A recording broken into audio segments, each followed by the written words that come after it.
One sure indicator that the holiday season is close.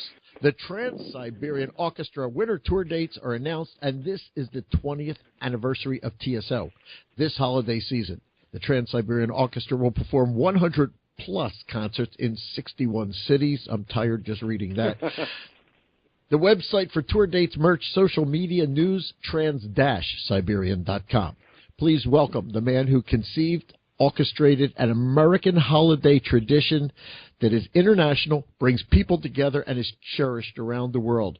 Welcome back to the Marc Berman Show. Founding member of the Trans-Siberian Orchestra, humanitarian, and my friend.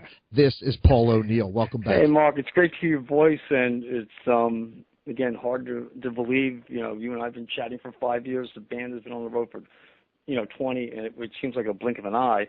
And, we were just talking, between all of us, just how it just seems like, yesterday we hit the road, and bam, 20 years have flown by.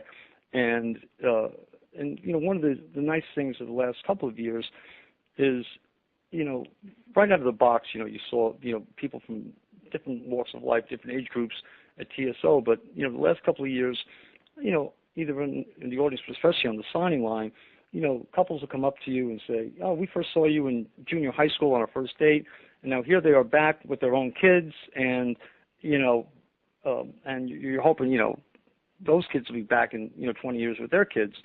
And but it's interesting, TSO was just unbelievably lucky. Number one, I think we were the last band in the music industry to have, blank check, tour support and artist development from the record labels, because when I started with TSO, there was 48 labels worth between 10 and 100 billion each. Of those 48, 45 have gone bankrupt. There's only 3 left.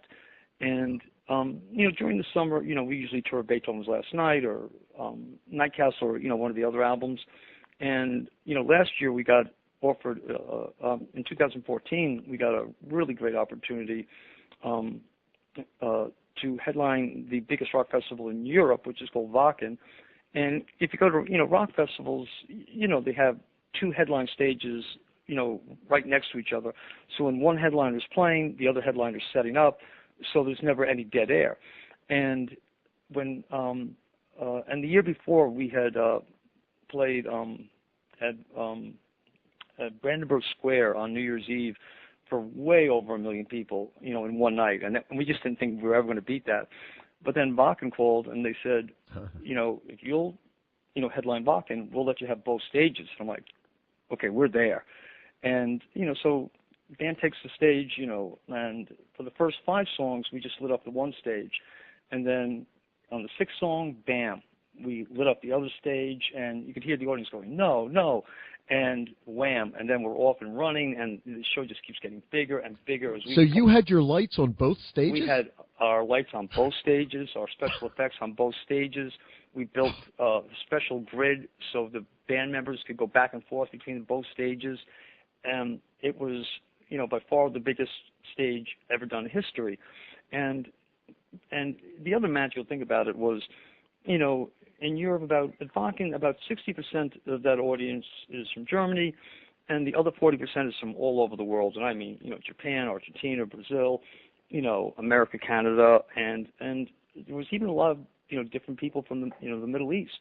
And I actually saw, just the night before, I was talking to a bunch of kids, and there was 2 Sunni Muslims from Iraq, and their tent was, right next to 2 Shiites that were from Iran, and they bumped into each other, and they were talking, they were laughing, and, I'd be willing to bet every dollar I had that if, God forbid, everybody knows what's going on in Syria, it's mainly a Shiite Sunni civil war, that if these, 4 young men, and they looked like in their early 20s, ever, God forbid, bumped in on the battlefield, if they recognized each other, I don't think they would pull the trigger. I honestly believe they'd unchamber their weapons and say, hey, wasn't I at a TSO concert with you? Because it's hard to, hate somebody, let alone shoot somebody that you've spent a couple of days with, watching music and, doing that. And then sadly, as I'm sure, all your listeners are very aware, the tragedies that happen in France and in Germany at those concerts, etc. That I talked to some of the people at Wacken this year, and they just said, security is so tight, no one's even allowed to have a knapsack, on the grounds, and it's just kind of ruined the whole vibe of the atmosphere over there. So I was really, grateful that we got in 2014 when we still could, and I honestly believe it's going to come back that way because, we can't let these idiots win, and I believe in happy endings, and I believe, in the end they're going to realize, this is no way to make the world better, and it's and we'll see what happens. But in the meantime, we're just going to, keep moving ahead. You keep doing what you're doing. We'll read the news about these things going on. However, when our listeners and people around the world attend one of your concerts, we encourage them, look around, look who you're sitting next to, in front of, behind. Hey, how can this be that the 25,000 people could be sitting here in an arena getting along? Wow, is that unbelievable? Well, it happens. And the funny thing is, it's because it's one of the inspirations when we were writing the trilogies was, and because this is completely true, like when you go into school, you learn, World War I on Christmas Eve, they had a truce, for the night. World War II, Christmas Eve, truce for the night. Korean War, one side atheists, everyone stops fighting on Christmas Eve. And World War I was a particularly really brutal war in no man's land. I mean, it was as brutal could be. And true story, in 1915, in the midst of the fighting, somebody on the German side started to play Silent Night on a flute. Somebody on the British side joined in, and somebody on the Austrian side joined in, somebody on the French side joined in. The next thing you know, both sides are crossing no man's land, exchanging gifts, tobacco, food. They're laughing. They play a soccer game, which the Germans always point out they won.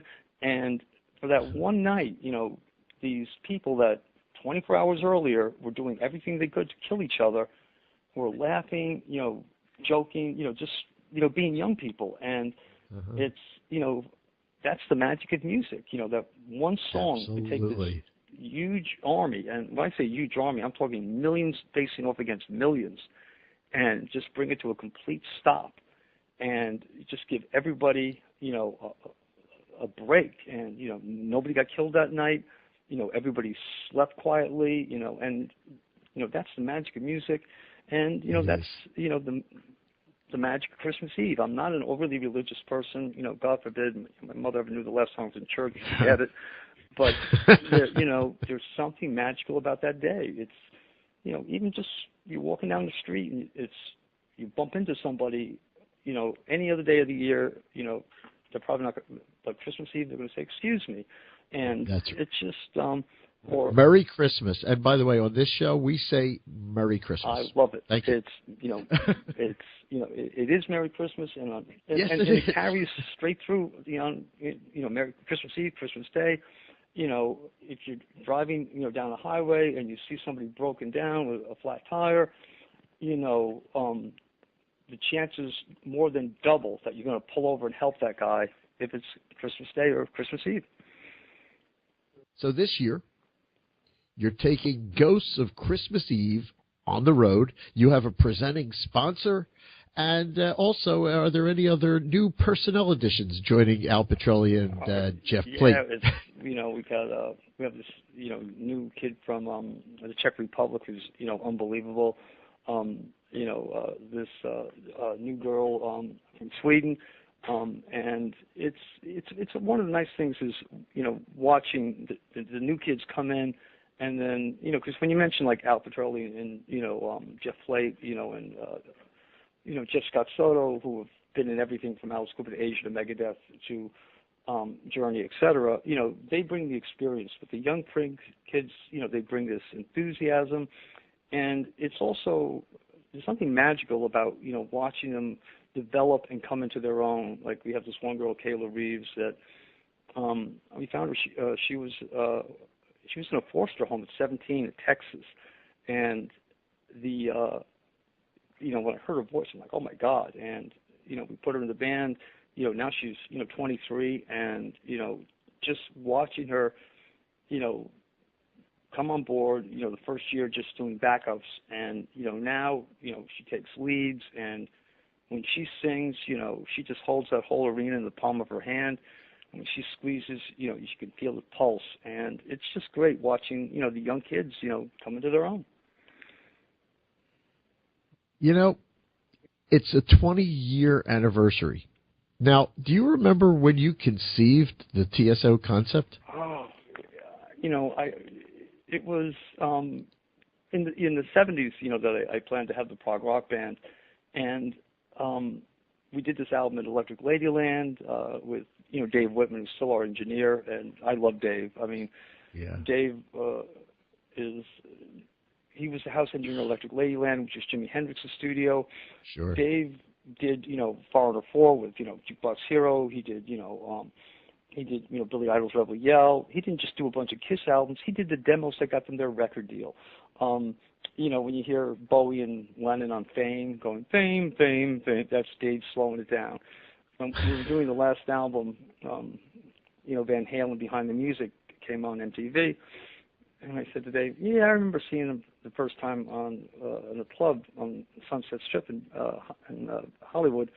And Dave goes, yeah, I remember doing the demo to get them their record deal, but I told you that. I'm like, no, you didn't. And Dave has forgotten more cool things, than I've ever done. And anyway, so we did the album, but I didn't like the vocals just because. And the problem was me. I was writing these melodies that were like 3 octaves, long, and in 1993, Atlantic called up and said, Paul, instead of producing for these other and writing for other bands, why don't you start your own? And I said, okay, but I want to do something completely different. And they're like, what does that mean? And I said, I want to take, 4 guitar players like the Outlaws, 2 drummers like the Grateful Dead, the Doobie Brothers, 4 keyboard players, a full symphony in the studio, but not the whole symphony on the road, and 24 lead singers. And they're like, why? And I said, well, we're going to do mostly rock operas because if you have a story, it gives another dimension to the song. And also, a lot of the prog rock bands, that I knew and loved, when you would hear them come to a choral piece, they just wouldn't do it. And carrying that many lead singers, you can do it. And then the other thing was, as I was working in rock, through the 70s and the 80s, I noticed what I considered a flaw in rock and roll, which was they were, a lot of rock singers get nodes on their throat. I don't know if you know what that is, Marc. Yeah, okay. Absolutely. Absolutely. And there was a friend of mine in a very big band, but I won't say, who, because I don't want to embarrass anybody, but, he got a node on his throat and wanted to have the operation. I went with him. And, afterwards, the doctor came out and he said, Paul, I don't understand your industry. And I'm like, Doc, what do you mean? He said, the human voice is not meant to scream on top of Marshalls for 2 hours a night.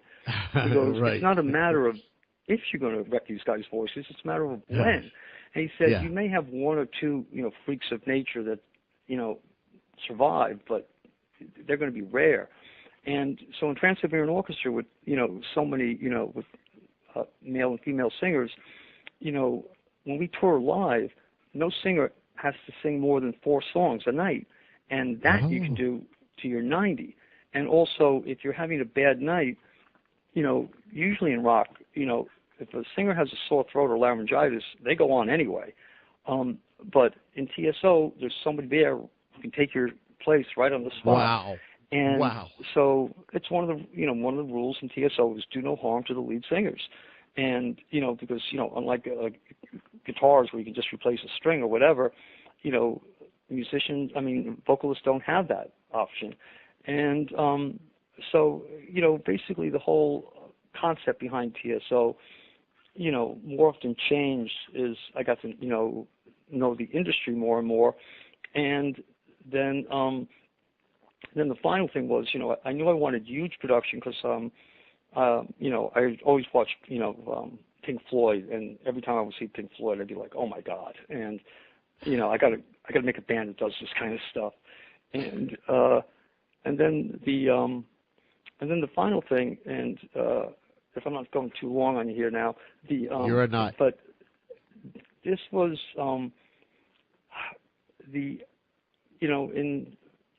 I basically got to know the heads of all the labels over time, and the prevailing wisdom in rock in the 70s, the early 80s, was that when a band reached a certain level of financial success, they lost their drive to create, which is why you can think of, so many bands that, in the beginning of their career, they had great album after great album, and then as they got, older, they haven't put out a great album in decades.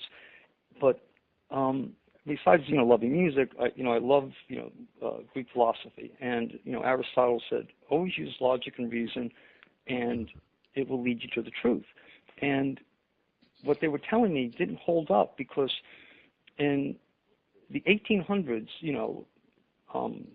Beethoven, wrote great songs, when he was a teenager, and wrote great songs. He wrote the Ninth Symphony right before he died. Victor Hugo wrote great, books when he was a kid, and great books right before he died. Charles Dickens wrote great books when he was young, and wrote great books when he was old. And I was like, all right, so how come in the 1800s these artists can write great books, great songs their whole lives, but in the 1900s they can't? And this is just my own silly pet theory. It's modern media. In Beethoven's lifetime, everybody knew his name, everybody knew his work, but because you didn't have mass media, nobody knew what he looked like. So he could walk down the street and see two people fall in love, get an idea for Moonlight Sonata, or see somebody lighting a fire and get an idea for the Prometheus symphony. Victor Hugo could walk down the street and see a criminal being chased by a policeman, get an idea for Les Mis, or Dickens could see somebody at a pawn shop and get an idea for A Christmas Carol. Sure. But it was because they could observe life, and artists, I think, get their inspiration by observing humanity around them. But because of modern media, once you reach a certain level of notoriety, where everybody recognizes you, you can no longer observe the world, because wherever you go, the world kind of revolves around you. Let me try to make this easy. I use Michael Jackson as an example, because God bless, he's Sure. dead and in heaven now. And it's just say 7 years ago you threw a 4th of July party, and you invited 20 friends, a friend from first grade who was always a practical joker, tying people's shoes together, and another friend who was a little bit arrogant, another friend who was a little bit condescending. When Michael Jackson walked into the room, the condescending friend wouldn't be condescending, the arrogant friend wouldn't be arrogant, and your first grade friend probably wouldn't tie your shoes together. I noticed that, one of my idols, Pink Floyd, you pick up the Wall album, there's no pictures of the band. There's pictures that help to move the rock opera along. And, and those guys never really did a lot of, magazines or, television shows. And I don't think Pink Floyd has ever done a bad album. So I decided the Trans-Siberian Orchestra, it would always be about the music and the artwork.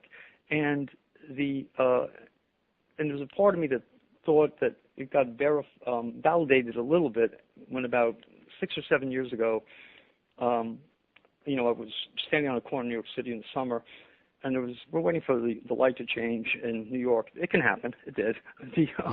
And sure. There was these two girls standing next to me, and the one girl was talking to the other girl, and she goes, last night, my boyfriend came home so drunk, he just slapped me across the face, and I got so angry. I grabbed the can opener, I ripped his chest open, and next thing I know, he's down on the floor crying like a little baby. I'm like, hey, little baby, where's the tough guy now? And I'm like, whoa, could you ladies slow down? Because I'd like to write this dialogue down. But if that had been, Michael Jackson or somebody, world famous, they never would have said that. And, it's just, basically if you let everybody thinks they want fame. In reality, you don't. I mean, it's fun for a couple of weeks or months or whatever, but eventually you want to just go to McDonald's, but by yourself, or and yeah, Michael Jackson, had a nice mansion, but after a while it's a prison, and it's the and again, that's why I always thought Pink Floyd did it right, because I love Andrew Waters, and Roger. I'm sorry, Rogers and Waters. Thank you. The brain is slowly becoming tapioca. But if one day, Mark, you and I met for dinner, and you brought Rogers and Waters with you, I would have no idea who they were. I mean, and Right. I know all their music. I love all their music. They're a big inspiration on me. But Sure. and I feel like I know them well through their music. But I don't know them personally, and I think that's healthy for Pink Floyd, and I think it helps them continue to make great music. Now I think they've got to be in their late 60s or early 70s by this point. Up there. Yeah, they're my contemporaries. Yeah. Yeah. So it's if you just worry about the art and get rid of all the other trappings that come with it and just concentrate on the music, the lyrics, the stories, I think it just makes it a little bit easier to to come up with great stories, great lyrics, and great melodies to slip them into the soul. I have to ask you about somebody that's such a huge part of what you bring to the table. His name is Greg Hildebrandt. Oh, my God. Brilliant. I love Greg. He's like somebody that escaped from Oz. And we have just been, so blessed, to have him. And he is so humble, so kind. And the other great thing about him is, because we do all these stories, and they tend to be a mixture of, real history and, and what might have been in fantasy. And Greg just, sketches out, whether it's an album cover or tour program or whatever in 5 minutes, and then 5 days later, these huge oil paintings arrive at my house that are just not to be believed. And he's just such a kind and sweet. This is the guy that did this original Star Wars poster. This is the guy that did, all the, Lord of the Rings, calendars and drawings and, books. And Trans-Siberian Orchestra. Come on. It's such a big part of what you bring. It's, yeah. Just and it was so funny because, when he came on board, not that long after we started, I mean, I always wanted an artist, with the band because, Yes had Roger Dean and, Grateful Dead had their artist. It just never crossed my mind that we could ever have a relationship with, the Greg Hildebrandt. And and again, it's, he's in his 70s, but he looks like he's in his 50s. And when I say he looks like somebody that escaped from Oz, I'm not kidding. And he's so sweet. And, whenever he's at the concerts, the kids always mob him, for autographs and everything else. And Greg will stay there till 6 a.m. until, the last kid, has gotten to talk to him. And, people like that are, rare in this world. And I just feel, really lucky, that we found him. There's something that you do that in today's day and time, we're talking today, right, is kind of unheard of. You'll play a place, you'll be at the Wells Fargo Center in Philadelphia, right, and many places like that. Most artists come in, they'll do a concert. Not you. You do an afternoon and an evening. Nobody does that anymore. Did nobody not send you the memo? It was so funny just because, it's, in the summer the band stays one band, but, in the winter, we split in half so everybody can, see it during the optimum time period. Again, growing up in New York City, I didn't want to see A Christmas Carol in October. I didn't want to, see a Nutcracker, in February. And, after the first year of touring, William Morris was like, Paul, we're going to have to start touring in February and finish up, end of January, February. And I'm like, I can't do it. just, it's just something, not right about, seeing it outside of the holiday season. And so one of the agents said, well, Paul, you said the band exists for the fans, and if you follow that rule, a lot of people are never going to see these rock operas. And then somebody said, well, wait a second, Paul, you got 4 guitar players, you got, 2 drummers, you got 24 lead singers. You could split this band in half and still be 5 times bigger than your average bear. And I realized, he was right, but, we were scared, Mark, just because no band, even bands with a lot of members like, Earth, Wind and Fire, or, Leonard Skinner or Allman Brothers, there's no Allman Brothers East and West, but we decided to try it, and I swear, Mark, we were really nervous that, like, after the first show we were going to get killed. But no, everybody seemed to understand what we were trying to do, that as many people as possible could see it at the optimum time. And then about 5 years after we started, splitting the band in half, I was having lunch with a friend of mine who was in country music, which I really didn't have a lot of exposure to because New York City never had a country music station. And gotcha. And we're having lunch, and my friend goes, "Oh my God, I got to leave. I got a 3 o'clock show." I'm like, "A 3 o'clock show?" And in country, it seems that matinee shows are not unusual. And we always agonize so much, Mark, over keeping the tickets, again, between 25 and 75, that we forgot that there's another part, which is the convenience of getting there. Basically in rock, you just kind of assume everybody wakes up at 4 in the afternoon, gets to work by 8, and, goes to bed at 9 in the morning. And, but there's people out there that have to get up at 5 to get to work or to get kids to school. And so somebody said, you know what, let's try, this year putting a couple of matinees on sale and see what happens. And it worked out better than we ever could have believed, just because now instead of going, go see TSO and sleepwalk to work tomorrow, which is okay if you make widgets, but not okay if you're an airline pilot. Or, but with the matinee, this way you have the choice of, going to see the matinee or going to see the night show. And after New Year's, we hire a bunch of psychiatrists to help the band get over their psychological scarring from having to get up before 2 in the afternoon. But, you are, we're always trying to, figure a way to, just, either make the show better or, make it a little easier to get to, or, just some way just to enhance the experience. You're very humble.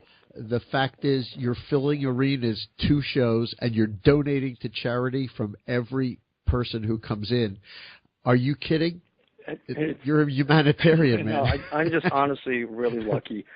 I'm just keeping my fingers crossed that it keeps going for a while, because as my daughter says, Dad, you better not mess up because you can't do anything else. She finds it hilarious that, I have a hard time, getting the car started if, something's wrong. He's like, Dad, turn the key. And I'm like, oh, it's just one of those things. But, so far so good. And with a little luck, Mark, will I be seeing you at the Prudential this year? Yeah. No. At Philadelphia. Oh, in Philadelphia. So at the Wells Fargo? Yeah, I'll be at Wells Fargo. So we'll be seeing you there, and hopefully we'll get a chance to grab a bite to eat and talk. And in the meantime, you stay safe.